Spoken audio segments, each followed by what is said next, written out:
Welcome to Coach's Corner, everyone. Thanks for watching. I'm your host, Coach Tripp.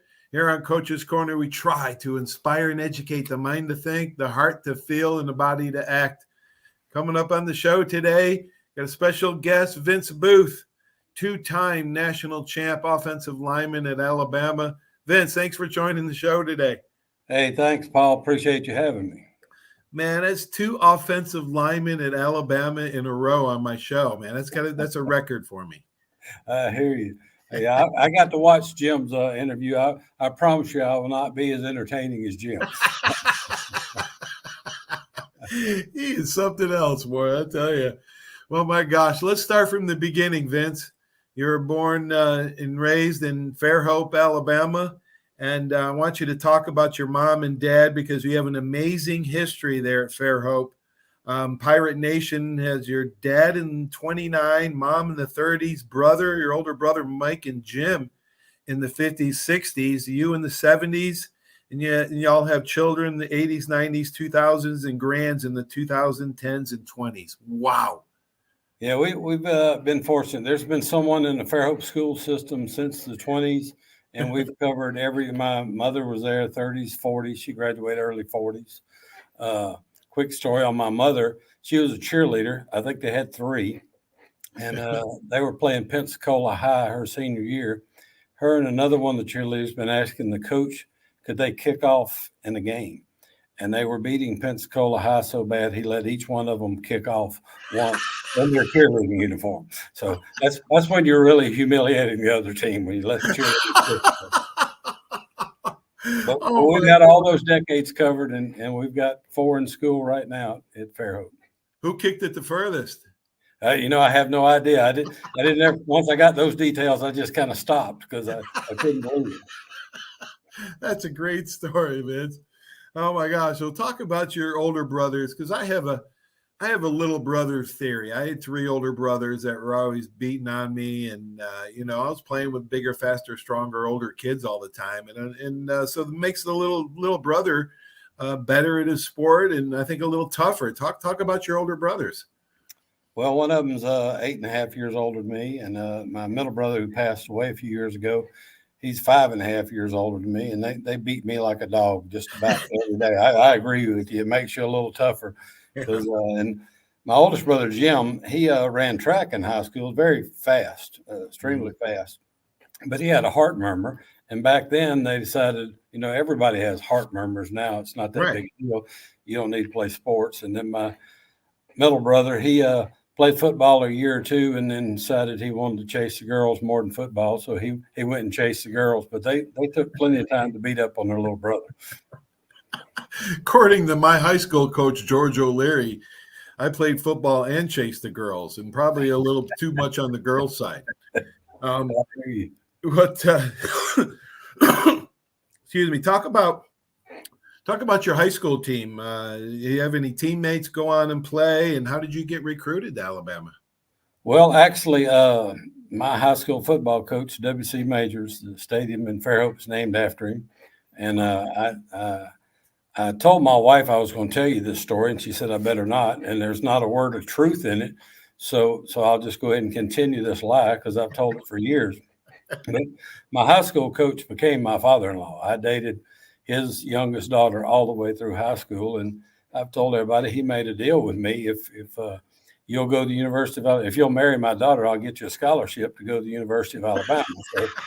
So I made that deal, and I got 5 years out of it and 47 years in counting a marriage. But my father-in-law was the one who promoted me to the University of Alabama and got me recruited, who then was my high school coach. And yes, I was dating his daughter, but he did all that groundwork for me. Vince, those are two of the best decisions you ever made in your life. I agree. No doubt about it. Oh, my gosh. All right. Well, talk about stepping onto campus at Alabama. I came from a good program, but when I came from upstate New York to Tuscaloosa and saw the varsity come on after two back-to-back titles, I came in, my freshman year was 1980, and I went, holy shit, what am I doing here? I was just amazed at the speed and execution.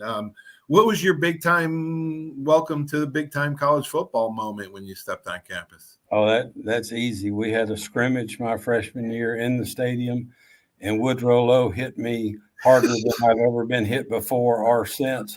I saw stars for minutes. I mean, Woodrow Lowe just tattooed me. And Gosh, I'm thinking right then, I'm in over my head. you had so many All-Americans to go up against. I guess it just made Alabama teams like they are now. Everything's changed. I coached high school for years and didn't go back, and went back a few years ago. Everything's changed, but nothing's changed. Well, Paul, It's still, offense and defense compete in practice like we used to compete. I agree. I didn't answer part of your question a minute ago. My father-in-law helped Doug Faust from Fairhope get a scholarship to Alabama.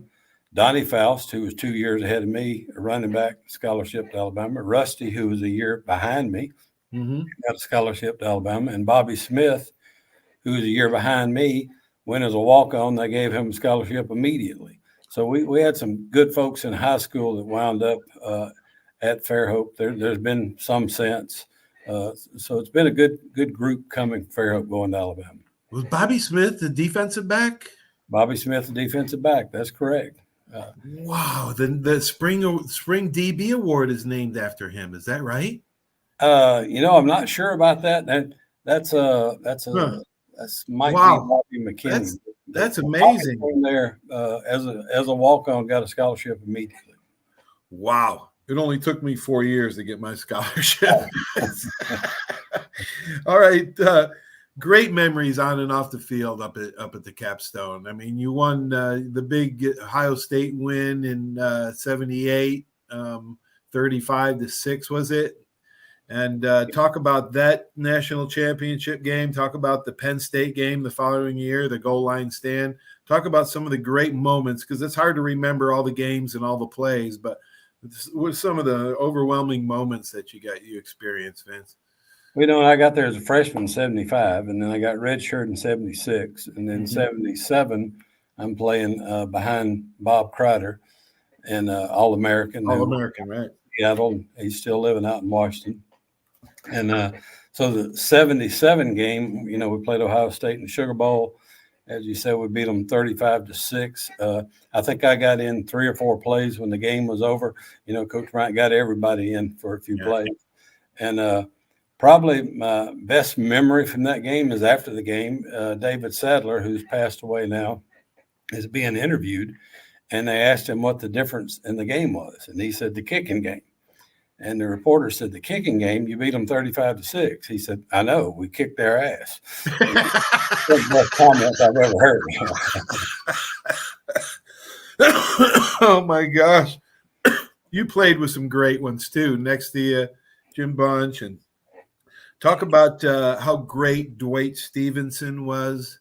Did you was he there when you got there?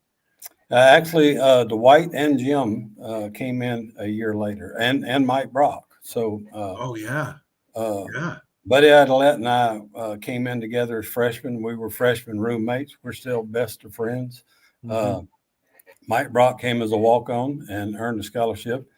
Dwight came as a defensive end, and Jim came a year later and got a chance to start that freshman year. So Jim started a lot of games his freshman year. Dwight and Jim started all the games their sophomore year. And then going into our junior season, it became Buddy Adelette at left tackle, Mike Brock left guard, Dwight at center, I was at right guard, and Jim Bunch was at right tackle. Now, I've told Buddy over the years, Brock didn't do him any good because I made the 2 guys on each side of me All-Americans, and Brock didn't help Buddy become an All-American. But we had a great line, and if you get to play with Dwight Stevenson, it's just as good as it gets. He's the best center, in my opinion, to ever play the game. It's an honor to play by him. More importantly, he's one of the nicest, humblest human beings you ever met in your life. Wow, what a great tribute, Vince, to him. Yeah, I agree with you. He was one of the greatest centers of all time, including the NFL. And you just had so many All-Americans to learn from. It was just almost like a cycle. Bama they got so many good players I remember learning behind All-American Tommy Wilcox, a strong safety position. I learned how to play corner from Jeremiah Castile. Another just All-Americans all over the place, and it just keeps feeding, that team. Bama might have had the best two offensive linemen that ever played the game. We just talked about Dwight Stevenson, but John Hanna was probably the best tackle to ever play.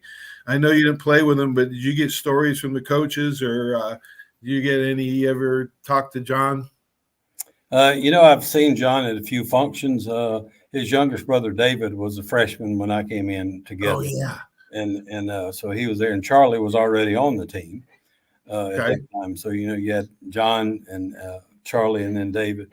And so I've seen him some, but I can tell you, Coach Pyle, our offensive line coach, he brought out the Tennessee film of when John was there, when they threw the 80-yard touchdown to Wayne Wheeler on the first play of the game. And he preached all week about how those guys sold the run and knocked everybody 3 yards off the line of scrimmage, and that's how you're supposed to pass block. It's a little different nowadays. And so he showed us that film all week long before our senior year against Tennessee. So we got to watch a lot of John playing in the critique. He was a special athlete, no doubt about it. Oh my gosh. Some of your other teammates, they were just unbelievable. Maybe Stedman Shealy. Talk a little bit about Stedman and Major Ogilvy. That those two were special in those national championship years too.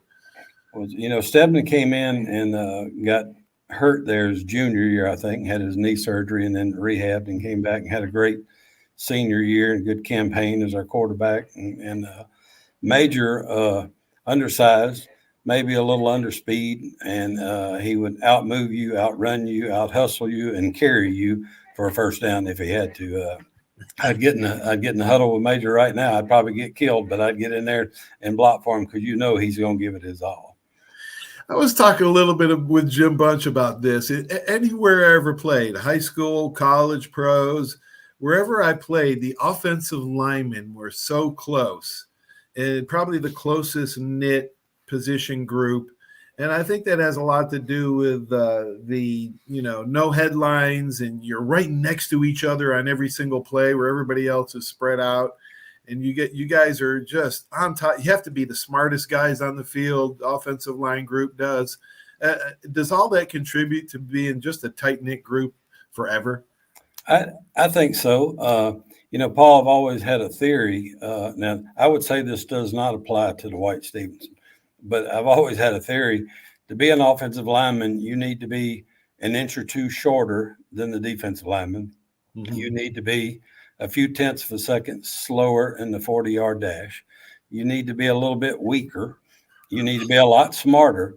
And by the way, when we run the sweep, we want you to beat the running back to the corner and do that. And, and then we're going to leave you in the game for run plays and pass plays while the defense is using their run defensive linemen, their pass defensive linemen. They're all fresh. So I think part of that builds to the bond of you're just stuck out there and you're together, and you got to look each other in the eye and trust each other. And I think it makes a more special bond than any group on the field. Of course, I'm biased because I was an offensive lineman, but this group is still close. Those 5 people and everyone that was around us at that time are all still good, close friends. Plus, you got flack from the other position groups, you're non-athletes, all that stuff, right? Yeah, that's correct. Yes, they make a lot of fun of you. Now, however, our running backs, they were a great group. They tried to pass the credit along and did what they supposed to do. And you got to have an ego to play football anyway, but you got to hide it if you're an offensive lineman. You got to put it aside. You're going to hear your name called if you jump off sides. Or a holding penalty. Yeah. Which can be a drive killer. Oh, my gosh. Oh, Bama had a great 10-year series, home and away with Penn State. Well, I remember going up there and playing some battles, and I remember them coming to Birmingham and playing battles. That Penn State game, is it true that who was it? Was it Marty Lyons or somebody said to Chuck Fusina, you got about a foot, you better pass. Is that a true story? I wasn't out there, because I was on offense. But you must have heard it. Yes, I do believe that's true. That's probably the most brutal football game I ever played in. I would say it's the only game that ever raised to the level of the toughness of a practice scrimmage, because we always practice harder than the games were. But that Penn State game was actually a brutal game. You got the two co-defensive players at the game, and Matt Miller, or the nation, and Matt Miller and Bruce Clark playing defensive tackle. Mm-hmm. I'm not sure we blocked either one of them yet, but we tied them up long enough we got 14 points on the board. But right, that was a physical football game. And one thing I remember about that game, at halftime, they interviewed Coach Bryant, and they asked him about the second half, and we were exhausted, offensive line. I know I was. And he said, "I'm worried about my offensive line. They're tired." I'm wondering, when I watch it on film later on, how did he know that? But he knew. Gosh, he knew we were tired because he was brilliant. He was brilliant at recognizing, seeing stuff that other people couldn't see, like hearts. He could measure a kid's heart better than anybody I've ever met in my life. I agree. And yeah, gosh, you talk about. I want to talk about that because when I coached high school, I was adamant that practices were harder than games. And I couldn't always get the head coach on board with me sometimes.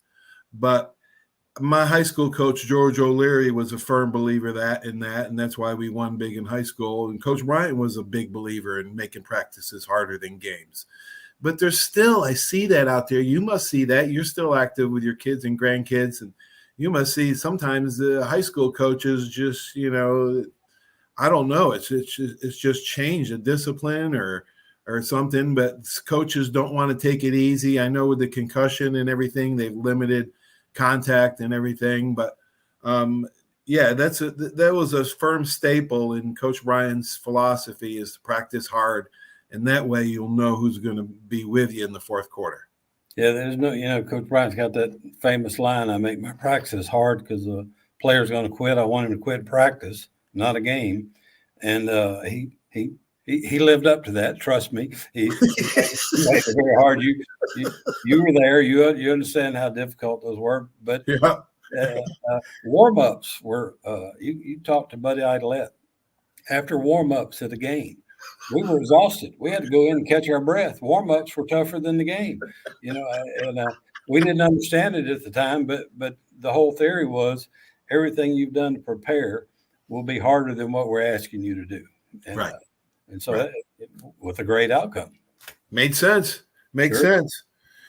Great assistant coaches. Just unbelievable. Ken Donahue was just a staple, just an old Tennessee, he's a military guy, boxed in the Navy. And I think that's why we had a boxing match in 1980 or 81 between Larry Roberts and Brent Sewell at the end of practice.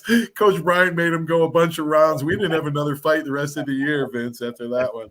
That was his last year, too. So, he didn't mellow that much. Yeah. I mean, he did mellow, quite a bit from the earlier days. But, yeah, he was still tough. Sylvester Croom, Mel Moore, Dee Powell. Talk a little bit about all those legends. Well, Coach Powell's offensive line coach. I got the privilege to speak on behalf of the former players at Coach Powell's funeral. And when preparing for that, I realized a couple things. My father was in the Marines. My high school coach, who became my father-in-law, was in the Army. Coach Powell was in the Air Force. Coach Bryant was in the Navy. We had all of that covered. So we had an overload of discipline all the way through. But Coach Powell was one of the Junction boys. So, he was tough. And he had mellowed a little bit, but he was still tough. Right. Coach Donahue, the man didn't drink a Coke. The man never cussed. Gosh darn it, was his biggest cuss word. But I've never seen anybody study film. And I've told hundreds of people, Coach Donahue while you're looking at your chart to see what you do on 3rd and 7 on your left hash mark in the first quarter, he already knows because he's watched so many films. So he's already called the defense, and he's foaming at the mouth waiting for you to run the play because he's already got it stopped. And he was that dedicated. Sylvester Froome was one of the last cuts from the Saints in 75. So he came back as a grad assistant my freshman year. And of course, his great year, and went to Mississippi State, became head coach and first class individual. His younger brother, Kelvin, who's, probably one of the more prominent preachers in Tuscaloosa, was a freshman with us also. We had an unbelievable freshman class with Kelvin Croom, Tony Nathan, Jeff Rutledge, Marty Lyons, Barry Krause, Buddy Adelette. We just Steve Whitman. We just had a phenomenal freshman class. Oh my gosh, yeah, Rich Wingo and Steve Whitman. Oh my gosh, those two. I try to avoid them in the locker room, man. It was my first night. I think I went to the Noose and had a beer because I was comfortable there, and I saw them two button heads at the bar, and I got a dip from them, and I started dipping that day. I didn't want to say no because I didn't even want to open my mouth because they would have caught my Yankee accent, and I didn't want no part of that, what they were doing. Gosh, Bama football, it's still good. Coach Saban, I had Coach Mel Moore on my radio show years ago before he passed away. And Vince, he talked about the similarities of Coach Bryan and Coach Saban. And he noticed that they didn't look alike, walk alike, talk alike, or anything like that. But between the ears, they're almost identical.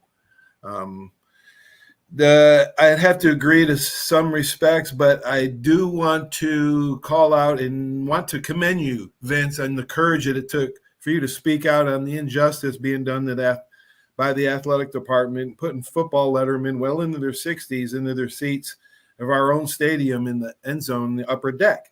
Coach Bryant would roll over in his grave. Coach Saban needs to make this wrong or right. You talked about tradition, quote, tradition, pride, humility, class, respect, all of that, which Coach Bryant was rightly insisted that we exhibit, have all been cast aside by the athletic department that he himself built into a dynasty, unquote. Well said, Vince. On top of that, Coach Bryant loved kids and older people. So to discriminate against them, I know he would not approve. Why has money gotten so involved in not tradition, pride, humility, class, and respect? That's a great question. I wish I could find an answer to that. I understand the need for money to have a successful program.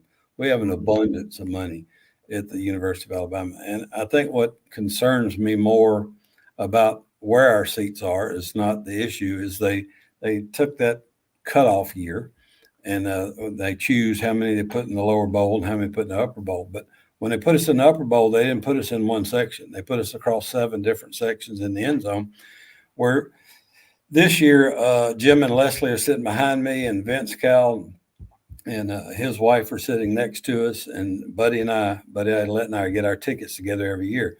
So there's actually 4 football players in that one section, but that's the most it's been in one section since we got moved to the upper deck. And I can only see it as money. I guess that's what it is. And you got to have it, and you got to keep up with the Joneses of having the best facilities and all that. But University of Alabama has a lot of money, and that bond will not be broken whether we're sitting beside each other or not. We go, most A Club members go for the A Club function prior to instead of the ball game itself, because we won't see each other. Wow, it's a shame. It's a shame. We got you're one of Bama's finest. You're on the football collection card list, deservedly so. I have no idea why I'm on there, but I still get them in the mail once in a while. Do you still get cards? I signed one last week and sent it to a guy. It's unbelievable to me. Now, when you get the stack of 10, somebody's trying to get a book together and sell them. But when you get the one, you think that one's probably legit. And I signed one last week. I signed it Sunday, actually, and put it in the mail. My wife put it in the mail on Monday. Wow, Vince, man, what an honor talking to you. We're going to have to do it again soon. All right. Sounds great. I appreciate you having me. Enjoyed talking with you. Yeah, I appreciate your stories. And we'll do it again and tell more Alabama stories. Thanks so much. Sounds good. Have a great day. You too, buddy. Thanks, Vince. Wow, Vince Boothe, man. Whenever you can hear more stories about the Bama tradition and all of great years and great coaches that were there, you take advantage of it. Hope everybody has a great sports weekend. Stay tuned for these messages. Without these great sponsors, this just wouldn't be possible. Thanks so much, Hill Kelly Dodge, Chrysler Jeep Ram, Seiler Agency, Ronnie's Car Wash, Step One, Pensacola Glass, State Farm, Cordova Lanes, Arbitrium, Beck, Bama Club, all those Badlands, all those great sponsors. This one happened. Have a great sports weekend, everybody. Roll Tide.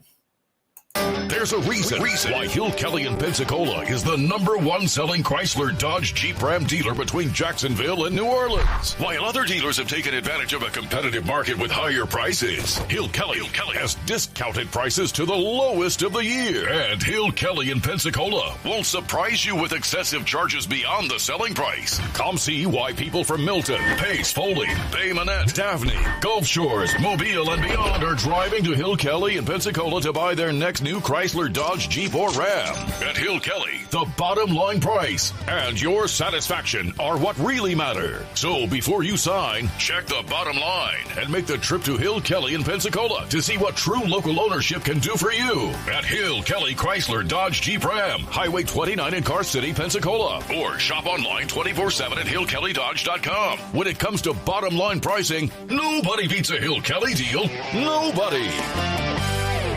Hey, Bill, some game, huh? I haven't really noticed, Paul. What? The biggest game of the year? I've been looking over my insurance. Talk about problems I'm trying to figure out. Well, do what I did. Call the Seiler Agency. They showed me what I needed and what I didn't. They even saved me money. Now, instead of worrying about my insurance, I can worry about the big game. Contact the Seiler Agency at 476-7443 for all of your insurance needs. Your independent agent for home, auto, boat, RV, commercial, general liability, life, and sound investment strategies. Call 476-7443 today. Are you riding around in a filthy vehicle? Dirty car no more. Visit Ronnie's Car Wash today to get it shining in no time. They have 3 convenient locations with another coming soon. The unlimited monthly wash packages start as low as $14.95 per month with free vacuums, multi-purpose spray, and towels. Visit them in Gulf Breeze, Navarre, Fort Walton, and soon Crestview. Don't wait, wash today. Be sure to see Ronnie's Car Wash on Facebook to see the latest specials and discounts. You'll be riding and shining in no time.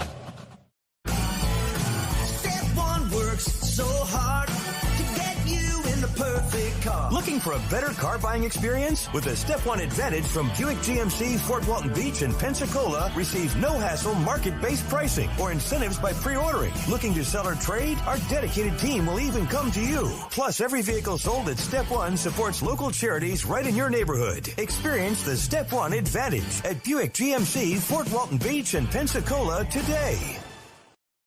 75 years of service and high tech today. It's Pensacola Glass Company at 433-8348. High tech is a term often applied to advanced services and products in today's marketplace. And today, glass is much more than a simple pane of brittle, see-through stuff we hit baseballs through when we were kids. Glass is now a product with unique flexibility in both performance and application. And Pensacola Glass Company is growing right along. That's Pensacola Glass Company at 433-8348.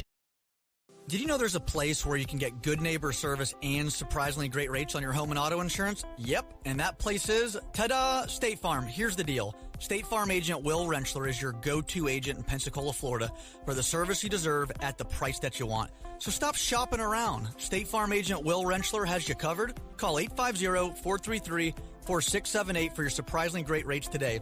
Like a good neighbor, State Farm is there. Legal disclaimer, individual premiums will vary by customer. All applicants subject to State Farm underwriting requirements.